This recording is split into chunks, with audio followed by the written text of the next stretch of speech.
Hello అందరికీ. ఈరోజు special ఏంటంటే పచ్చి పసుపుతో పులుసు ఎలా ప్రిపేర్ చేయాలో చూపించబోతున్నాను. ఇది యాక్చువల్‌గా మా ఫ్రెండ్ సుజాత చేసిన రెసిపీ అన్నమాట.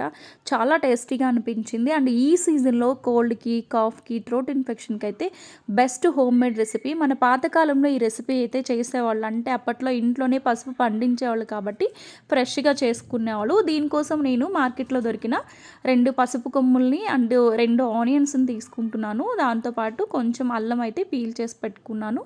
కొన్ని గార్లిక్ పీసెస్ తీసుకుంటున్నానంటే చిన్నుల్లిపాయలు అండ్ 4 లేదా 5 పచ్చిమిర్చిని తీసుకున్నాను. అండ్ దీనికోసం కరివేపాకు, చింతపండు, ఎండుమిర్చి అండ్ కొంచెం అయితే ధనియాలు అండ్ కొంచెం అయితే జీలకర్ర.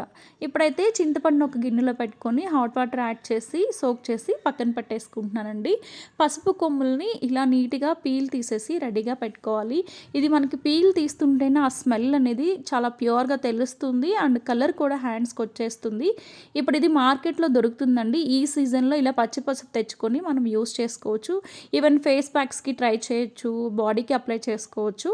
సో దీన్నైతే నేను చిన్న చిన్న ముక్కలుగా కట్ చేసుకొని మిక్సీ జార్లో యాడ్ చేసుకుంటున్నాను. అండ్ దాంతోపాటు అల్లం అండ్ కొన్ని అయితే గార్లిక్ పీసెస్ని కూడా యాడ్ చేసుకుంటున్నాను. అండ్ దాంతోపాటు మనం కట్ చేసి పెట్టుకున్న పచ్చిమిర్చిని అండ్ ఉల్లిపాయల్ని వాటన్నిటిని ఇలా మిక్సీ జార్లో అయితే యాడ్ చేసుకుంటున్నానండి. అండ్ ఇక్కడైతే నేను కారం ప్లేస్లో ఎండుమిర్చిని యాడ్ చేసుకుంటున్నాను. మీరు తీసుకున్న ఎండుమిర్చి అనేది ఎక్కువ కారం లేకపోతే ఇంకొన్ని ఎక్కువగా యాడ్ చేసేసుకోవచ్చు. అండ్ కొంచెం టేస్ట్ కోసం జీలకర్రని యాడ్ చేసుకుంటున్నాను.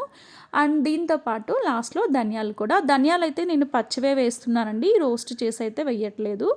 సో వీటినైతే ఇప్పుడు మిక్సీ జార్లో గ్రైండ్ చేసుకోవాలి. కొంచెం కొంచెం మనం వాటర్ యాడ్ చేసుకొని మెత్తని పేస్ట్ లాగా అయితే రెడీ చేసి పెట్టుకోవాలి. చూసారా, ఇలా గ్రైండ్ చేసుకోవాలన్నమాట, పేస్ట్ లాగా అయిపోవాలి. సో ఇప్పుడైతే ఈ పేస్ట్ పక్కన పెట్టేసుకొని స్టవ్ ఆన్ చేసి ఒక గిన్నె పెట్టేసుకున్నాను. ఈ పులుసు కోసం ఆయిల్ అయితే మనం ఎక్కువ తీసుకోవాలండి. నేను ఇక్కడ మోర్ దాన్ 4 టేబుల్ స్పూన్ తీసుకున్నాను. తాలింపు కోసం అయితే మినపప్పు, ఆవాలు, కొంచెం జీలకర్రని యాడ్ చేస్తున్నాను. ఇక్కడైతే ఆయిల్ హీట్ అయ్యి కొంచెం ఈ తాలింపులో ఆవాలన్నీ చిటపట అనేంత వరకు వెయిట్ చేసి ఇప్పుడైతే ఒక 4 లేదా 5 అయితే ఎండుమిర్చిని యాడ్ చేసుకుంటున్నాను. 3 పచ్చిమిర్చిని కూడా యాడ్ చేసుకుంటున్నానండి. ఇవి కొంచెం రోస్ట్ అయిన తర్వాత ఒక పెద్ద ఆనియన్ కూడా పీసెస్గా కట్ చేసుకొని ఇందులో యాడ్ చేసుకుంటున్నాను. సో ఇవన్నీ సిమ్లో పెట్టి కొంచెం కుక్ అవనివ్వాలి. టేస్ట్ కోసం ఇంగువను కూడా యాడ్ చేసుకోండి, కొంచెం కరివేపాకు యాడ్ చేసుకోండి. సో తాలింపు అయితే రెడీ అయింది కదా.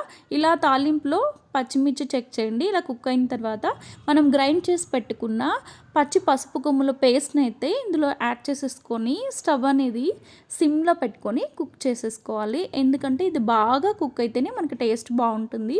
ఇప్పుడైతే టేస్ట్కి సరిపడా సాల్ట్ని యాడ్ చేసేసుకోండి. తర్వాత మళ్ళీ చెక్ చేసుకొని యాడ్ చేసుకోండి. పులుసులో కొంచెం కారము సాల్ట్ ఎక్కువ ఉంటేనే టేస్ట్ బాగుంటుంది. సో నాకైతే ఇప్పుడు ఈ పేస్ట్ అనేది కుక్ అయినట్లు తెలుస్తుంది.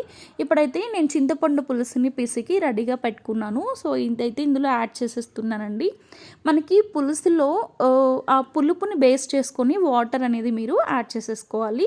సో మీరు తినే టేస్ట్ని బేస్ చేసుకొని వాటర్ యాడ్ చేసేసుకోండి. సో ఇప్పుడైతే నేను లాస్ట్లో కొంచెం కరివేపాకు యాడ్ చేసేసుకొని దీనికైతే మూత పెట్టేసేసి సిమ్లో బాగా మరగనిస్తున్నానండి. సో మీరు ఒక 5 to 10 మినిట్స్ వదిలేస్తే చాలు, ఇలా బాగా మరిగి ఆయిల్ అంతా పైకి ఫ్లోట్ అవుతుంది. సో ఈ కన్సిస్టెన్సీ ఉంటే చాలు, మనకి పులుసు అయితే రెడీ అయిపోయినట్లు. ఈ సీజన్లో బెస్ట్ హోమ్మేడ్ రెసిపీ, మన పాతకాలంలో ఇంట్లో చేసుకునే పచ్చి పసుపు పులుసు అన్నమాట. మీ ఇంట్లో అయితే తప్పకుండా ట్రై చేయండి. టేస్ట్ అయితే ఎక్సలెంట్గా ఉంటుంది. Thank you for watching.